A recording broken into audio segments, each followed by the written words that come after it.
Well, So. you know, I agree that we should be pessimistic when we make our projections. So maybe it's right to assume that the price is not going to rise. But classic economics suggests that it will. So let's hope that let's be pessimistic now and hope for the best in the future. Follow-on question I had, a point that you make in the report that I think is really fascinating, is the point that some of our cap-and-trade spending benefits emitters that are currently under the cap. And so right now we're double counting those tons of carbon reduced because you know, those tons of carbon will just be emitted by somebody else that buys an allowance. So how do we take that into account when we're prioritizing the cap and trade spending? Yeah, I mean, I think there are a few different factors and options that the legislature has available. I mean, I think one option that we raised in a recent report is thinking about over the long term, what is the role of spending if you have that cap and trade regulation in place and that cap in place, and that's achieving your goals amongst those large emitters.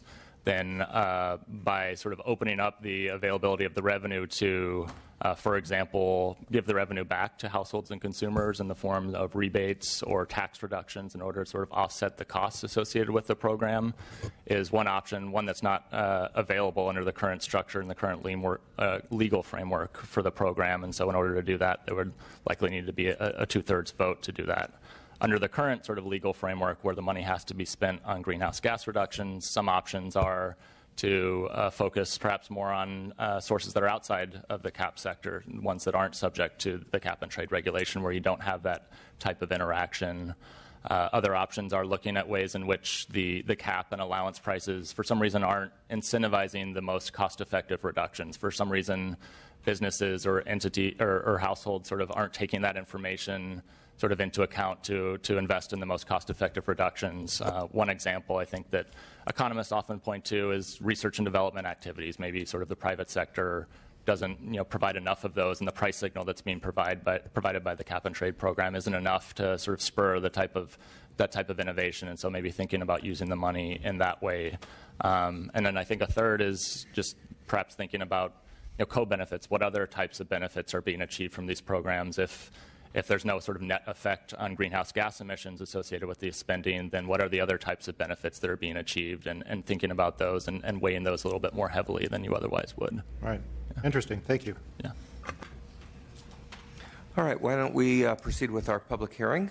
I think there's probably a number of you who would like to be heard on items 1 and 2, issues 1 and 2. And we're looking forward to hearing from you. And I think that today's conversation sort of sets the stage for a discussion that will take place over the next few weeks that help us in our thinking about whether or not we should be resetting our expectations and the way we're approaching our response to the administration's proposal. So, please. Thank you, Chairman Bloom. Excuse me. Yes. If I could ask for a little quiet in the room, please. Thank you. Thank you, Chairman Bloom, members of the committee. My name is Jamie Levin with the Center for Transportation and the Environment. We're a nonprofit organization here in California that represents public transit agencies, the freight industry, and technology providers in pursuit of zero-emission applications in trucking and buses, et cetera. And under separate cover, we've sent Chairman Bloom a letter advocating that you augment the appropriation of greenhouse gas funds to CAR by another $100 million, which would actually increase their appropriation this year to $600 million to make up for the foregone funding that didn't come through in 15-16. And the reason we're advocating this is that in several of their solicitations for bus and truck applications, they were oversubscribed by $200 million for various projects that directly benefit disadvantaged communities. In the port and distribution center solicitation, they were oversubscribed by $58 million. These are shovel-ready projects that will directly go towards the commercial commercialization of these zero-emission technologies.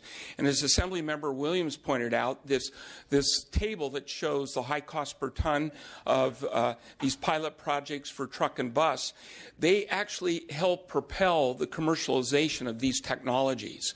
And they are a 1, 2, or maybe a 3-year investment of the state to see these vehicles and this type of technology actually meet the commercial objectives. So the legislature and the state is moving in the right direction. We ask you, if you would, to consider giving CARB additional money to move forward with these oversubscribed projects right now and to provide benefits in the immediate future. Thank you. Thank you.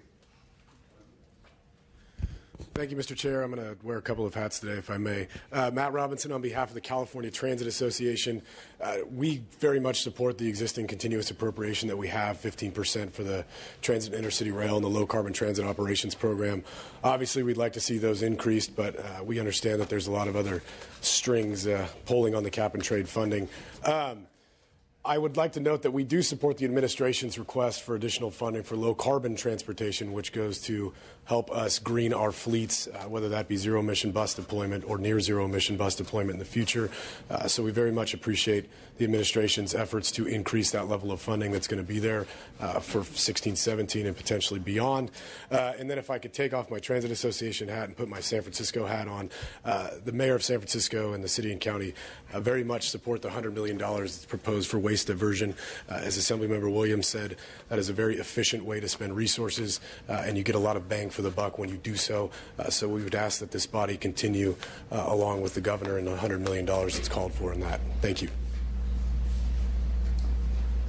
Mr. Chairman and members, Bill McGavin with the Coalition for Clean Air. I first wanted to address one comment made in the staff report, which was the alternative was presented that maybe we should be allowing more pollution to sell more allowances. So I wanted to go on record as opposing that. That actually would stand the purpose of AB 32 on its head. The point of the program is to reduce pollution. Selling allowances is incidental to that. The point is not to sell allowances. We need to reduce the pollution. Speaking also as one of the groups that leads the SB 535 coalition, and we're aligned here today with Sustainable Communities for All, we urge you to make sure that the minimums for investing in and for the benefit of disadvantaged communities are exceeded, as they have been in the first year of the program. We're glad to see that and want to make sure that that continues. We agree with the comments about in the staff report about maintaining existing programs. And I want to address low-carbon transportation, as the first two speakers did. We want to make sure that the investments continue in the heavy-duty programs, as well as in light-duty for those programs that are equity-oriented because they provide access to the cleanest vehicles for those communities that have not had them in the past. We also want to make sure the low-income energy programs continue for efficiency in solar. And a new program that we particularly support is to address the short-lived climate pollutants. Both the proposals for reducing wood smoke and reducing those polluting refrigerants would give us benefits for our climate and also for disadvantaged communities. Those came out of the investment plan process as well as the short-lived climate pollutant plan process. So we think they've been very vetted in public hearings and that those are well-targeted investments. Thank you. Good morning. I'm Rondell Snodgrass, and I represent forest landowners in the North Coast. And I certainly agree with Assemblymember Williams. When you look at this chart, I welcome this new information that we have, that what benefits do you get? And if you look at forest legacy and forest health, the cost per ton of carbon, it is very low. But if you look at the expenditures in the governor's budget that go to forest health, $140 million, that go to forest legacy, $10 million, it's less than 1%. And yet it has such an important role in climate health, the sequestering of carbon. So I suggest that the legislature take a very close look at the benefits you get, and there are thousands and thousands of acres, hundreds of landowners who want to put their land in a conservation easement to sequester carbon, but the agencies don't have the funds to give to those forest landowners. So there's an inequity here and a contradiction. Thank you.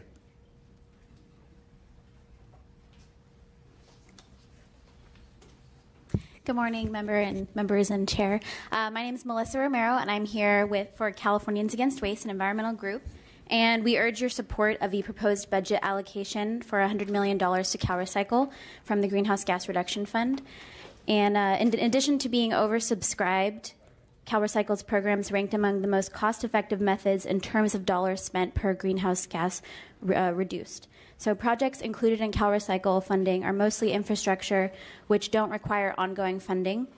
Once a facility is built, it has long-term emission reductions through the future. And most of these are methane reduction programs, which is a short-lived climate pollutant, so meaning that reductions now have a much greater impact than reductions in the future. And to put it in perspective, compared to the Aliso Canyon gas leak, California landfills reduce 3 times as much methane per year. So we believe that it's clear that funding these programs is not only worthwhile investment, but it's also critical to achieving the goals. Thank you.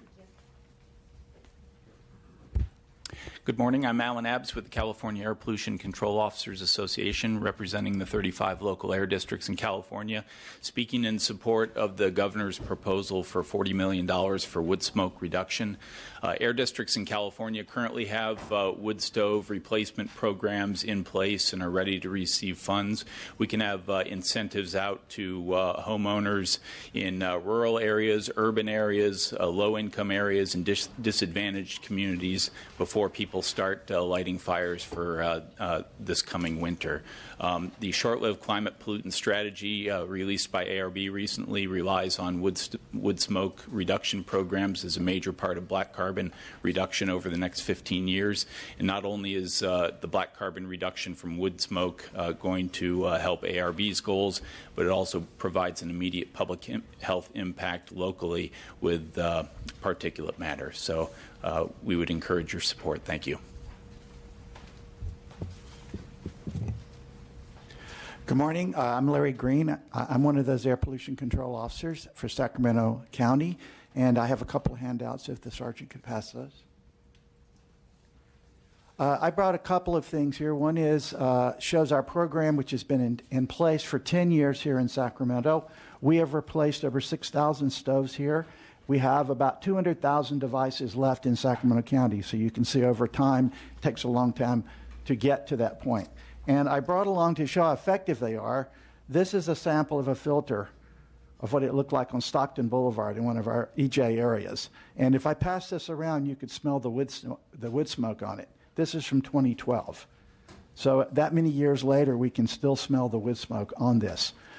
These programs really help they really help in the environmental justice areas because they reduce smoke that impacts those communities dramatically. They're also great across the state in both urban and in rural areas. So I encourage you to support the $40 million in the budget for wood stoves.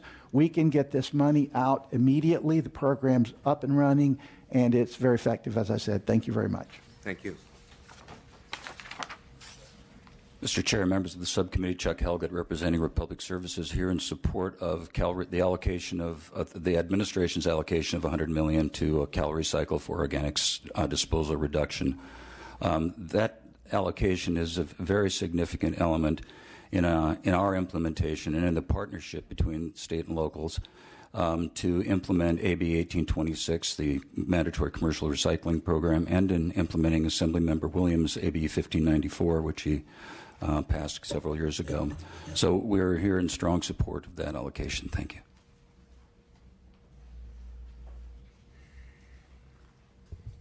Yes, good morning. My name is Jim Wagoner, and I'm the Air Pollution Control Officer with the Butte County Air Quality Management District. I'm here to support the governor's proposal allocating $40 million for black carbon wood smoke reduction. Like the Sacramento Air District, Butte has implemented a wood stove replacement program for a number of years, starting in 2005. We were able to achieve real emission reductions of black carbon and methane with very important co-benefits for public health and reducing fine particle pollution. We have, as Larry mentioned, programs that are shovel-ready. We can start very quickly to get vouchers out for replacements, and we're ready to work with the Air Resources Board on statewide guidelines as well. And finally, I'd also like to mention that my district is in support of the provisions in the proposal for healthy forests. Thank you. Hi, I'm Gretchen Bennett. I'm the Air Pollution Control Officer for Northern Sierra Air District. That's Plumas, Sierra, and Nevada counties.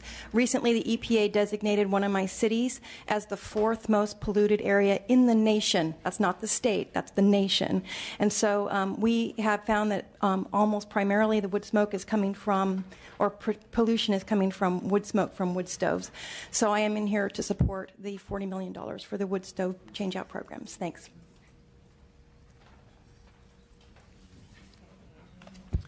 Mr. Chairman, members, Will Gonzalez on behalf of the South Coast Air Quality Management District. Not to repeat all the great testimony you've heard from air districts, but the $40 million wood smoke program is both an important rural and urban strategy, and we are in strong support. Thank you.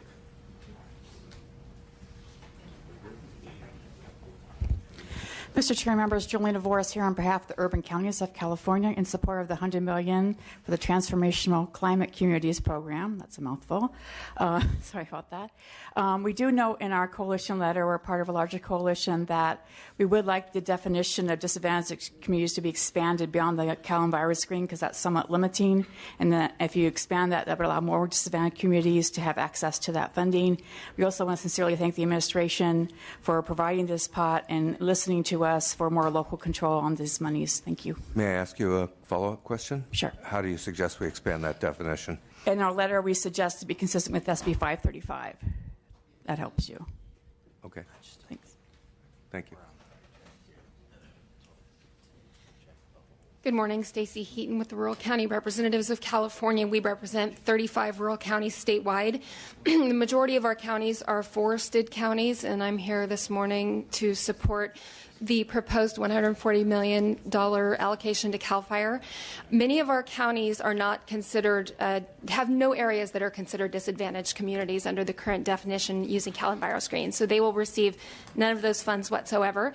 They're small counties, they're forested counties, and much of the benefit that they get from cap and trade funds will in fact come from any money that goes through CAL FIRE. I don't think I really need to talk about what's going on with the tree mortality emergency right now. I think we've discussed that enough in various committees.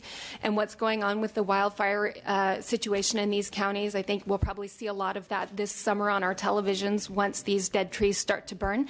But this is an important, vital situation. We're losing carbon sequestration capacity in our forests every single year to wildfire, as well as emitting then carbon back into the air when these wildfires happen.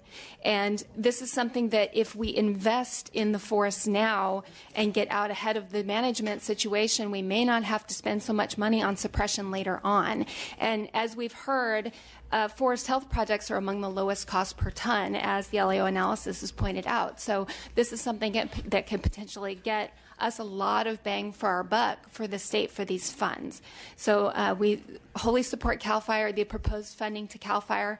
We'd also like to support the $100 million proposal to Cal Recycle for waste diversion programs. There is a vital need for infrastructure funding there to meet certain state emission reduction goals, and those goals are not going to happen if that infrastructure is not funded. And so we support the proposal for Cal Recycle as well. Thank you.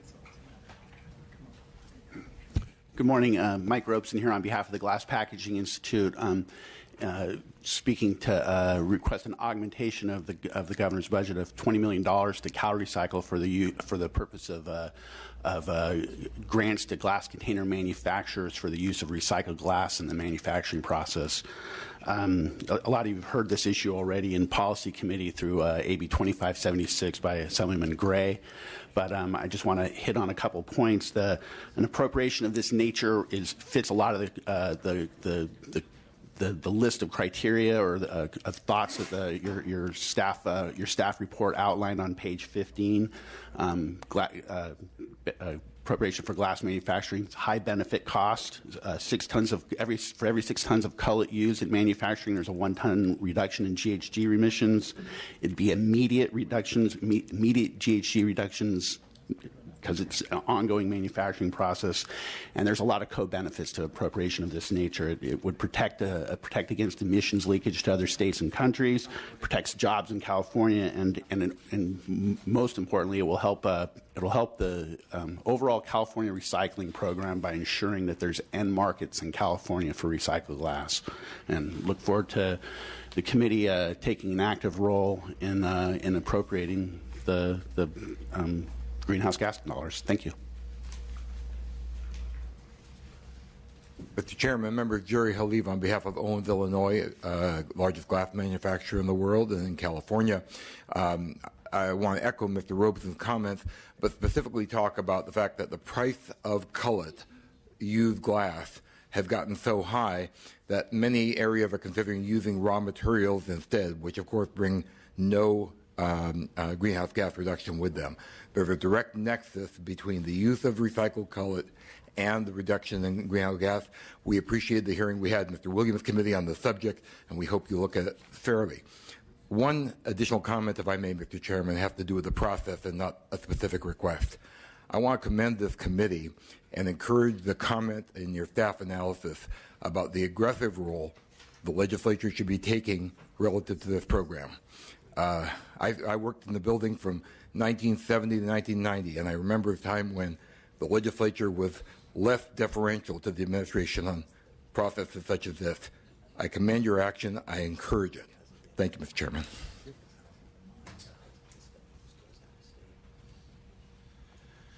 Good morning. Chuck Mills, representing today the Nature Conservancy and California Relief. We're members of both the Natural Working Lands Coalition and the Sustainable Communities for All Coalition. We actually want to begin by thanking staff for a very detailed analysis of the program to date. We concur with staff on a couple of key points, especially the desire to create stability for investments. When you look at the GGRF budget that was passed last year, natural resources is clearly the most unstable, receiving $0 from the annual appropriations. Consequently, we're supportive of natural resources package as proposed by the administration, with specific emphasis on 2 points. We strongly support the proposed $50 million in the greenhouse gas reduction funds included in the governor's budget for CAL FIRE's urban and community forestry program and a new green infrastructure program at the Natural Resources Agency. I believe we all have a signed letter by 107 organizations reinforcing the support. The urban forestry program is currently supporting 29 projects across California that are sequestering carbon and contributing to transformative communities by planting 38,000 trees and investing in other green innovations. The program was oversubscribed by 600% in its first cycle, so the need is real and quantifiable. The green infrastructure program proposed in the budget is modeled after the now unfunded Prop 84 urban greening program and will strongly complement efforts already underway at CAL FIRE. Projects previously funded under the old program include Cooley Landing Park in East Palo Alto, the North Campus Open Space Project at UC Santa Barbara, and greening the Saturn Elementary School in LA. Both programs could greatly benefit under-resourced areas of the state, so we encourage the majority of the funds from each program to projects that meet the goals of SB 535 and/or the Assembly's current pending AB 1550. And finally, we believe no augmentations to proposed programs should come at the expense of other natural resource priorities. Thanks for the opportunity to comment. Juan Altamirano with Audubon, California. Also want to associate myself with the comments from the prior speaker. We're also part of the Natural Working Lands Coalition. We specifically want to be able to lend support to the administration's wetlands, $60 million for wetlands and mountain meadows program. We believe it's vitally important, specifically within the sector, natural working lands. It's been proven that it's the only sector that is actually able to not only reduce but also sequester carbon for very long periods of time. So with that, we want to lend our support to that. Good morning, Chair and members. Alfredo Redondo with Conservation Strategy Group, here on behalf of a number of clients, including the Big Sur Land Trust, Sonoma County Ag and Open Space District, many of the same groups that signed on to the letter that Chuck mentioned. And really just want to echo the same support for the urban greening, the green infrastructure program, as well as the urban forestry program. And really just also really highlight what LAO pointed out about the need to really evaluate the co-benefits beyond the GHG reductions, which are obviously a critical component. But there's also, some of the other factors that are harder to quantify, like the benefits to social cohesion in underserved communities that are receiving a lot of this investment from the California climate investments. So really just want to support more data gathering on that front. Thank you.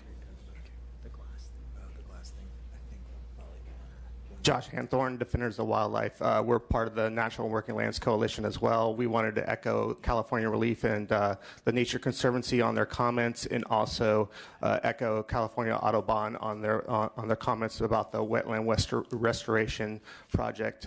We think that allocation is very important, and we look forward to working with you. Thank you. Good morning, Alvaro Sanchez with the Green Lining Institute, here on behalf of the SB 535 Coalition, and also speaking in support of the Transformative Climate Communities proposal in the governor's budget with the SC4A, Sustainable Communities for All Coalition. This is a really great opportunity to build on the investment portfolio that the administration has already put forth, really coordinating projects, really bringing all of these different strategies to a neighborhood scale, and really funding catalytic transformation in these communities. We spoke about co-benefits earlier today. You heard from the LAO. And I think the Transformative Climate Communities program, yet to be defined in the governor's proposal, but more clearly defined by AB 2722, authored by Assemblymember Burke, really reflects the type of transformational potential that this program can have. Coordinating investments, making sure that it is community-driven, and is making sure that it achieves the co-benefits like good-paying jobs, contracting opportunities for minority and women-owned businesses, community engagement process that is true to the nature of the program, is the types of co-benefits that we want to see. Harder to quantify, but when we're really thinking about cost-benefit analysis of these investments, what California is doing and why California is the leader in this issue is because we haven't been afraid to take risks and go further with our climate investments portfolio than just reducing greenhouse gases. That's what makes California really unique in this space. So I encourage you to support the Transformative Climate Communities program and really be more aggressive about the amount of funding that will really be able to transform all of the disadvantaged communities as defined by calendar on our screen. Thank you. Good morning. This is Emmy Wang with the Green Lining Institute, as well as representing the SB 535 Coalition, and specifically the Urban Forestry Wing. Echoing support for urban and community forestry, continued appropriation of $30 million for urban and community forestry, as well as $20 million for the urban greening program. And also wanted to echo support for the continued allocation of substantial majority of the investments for projects benefiting and located within disadvantaged communities. Thanks. Good morning. My name is Chelsea Tu. I'm a staff attorney with Public Advocates, and I'll be addressing two recommendations related to transportation on behalf of the SB 535 Coalition, as well as the Sustainable Communities for All Coalition. One, we urge you to transfer the $100 million proposed for the proposed low-carbon roads program to the active transportation program. The active transportation program has not received any new funding since it was created in 2013, and it's both severely underfunded as well as oversubscribed. My colleagues from the California Bicycle Coalition, as well as Safe Routes for School National Partnership, will elaborate on this point. And second, we also encourage you to carefully analyze the $400 million in one-time funding proposed for the Transit and Intercity Rail Capital Program and allocate $150 million of that amount to the Low Carbon Transit Operations Program. As you know, the Low Carbon Transit Operations Program is the only program in the Greenhouse Gas Reduction Fund that allows money to be spent on operations.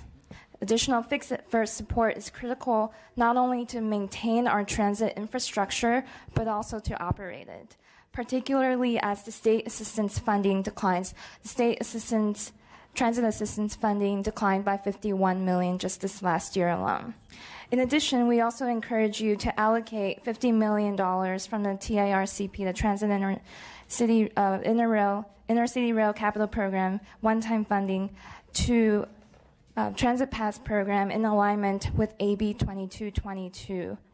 The Transit Pass program would create free or reduced transit passes for college, university, and K-12 students, as well as low-income residents, and allow creation of new Lifeline riders in a new generation. Thank you very much. Good morning. My name is Lisa Hershey, and I'm the Associate Director for Housing California. I'm here today representing Sustainable Communities for All in collaboration with our 535 Quad partners. We are about integration and about equity, and we are pleased to see the governor's proposal and all the GDRF work is continuing to help us implement AB 32, SB 375, and SB 535, and really advancing the priorities and the investments of 862. Just a couple, I'm going to share a couple of our overarching points, and then our partners from active transportation, transit, and conservation, actually Chuck Mills with California Relief already talked to you about our priorities there, and Bill McGavran, and then our 535 Quad partners addressed some, so we will not repeat. First of all, we support the preservation of the 60% of the GDRF that go to continuous appropriations per SB 862. We're grateful to see those important investments and the changes that are already occurring based on those investments.